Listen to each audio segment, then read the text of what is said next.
Heto na mga lods, panalo na sana sa Dominican Republic pero naging bato pa. Kung bibigyan lang ito ng playing time, marami itong hihiyain na NBA player eh. Masyado kasi tayong nag-rely kay Jordan Clarkson. Maganda sana kung binawasan ng konti yung load niya eh. Ang daming turnover ni JC, 8 mga lods. Tapos yung dalawang turnover niya sa second half, crucial mga lods. Tapos sumabay pa si Scottie na naka-5 turnover din. So overall mga lods, naka 19 turnover ang Gilas.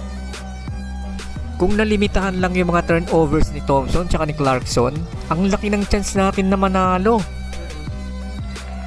Tapos naging balance ang rotation. Palagay ko may pinaglagyan ng Dominican Republic. Wala eh. Laylay na yung dila ni Clarkson eh. Talagang magkukumit ito ng maraming turnovers.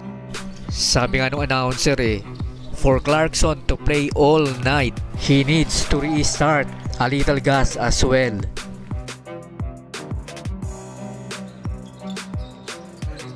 This shifted over onto Clarkson. He's picking rolls as you expect. Towns maybe a little bit winning from that.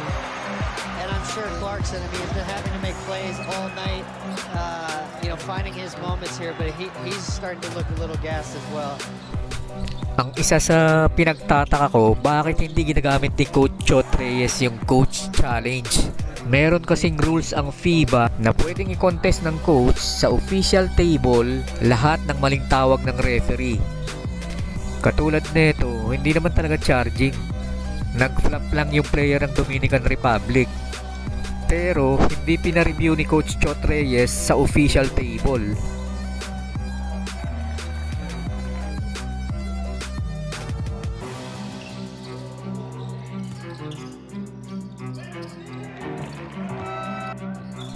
Ito pa yung isa, yung dunk ni Abando. Humampas yung sentro ng Dominican Republic eh. Pero no say si Chot. Kahit kitang-kita yung contact. So, wag tayong mawala ng pag-asa mga lods.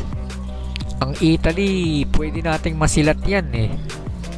Kasi napanood ko yung laban nila sa Angola. Hindi sila makaalago eh.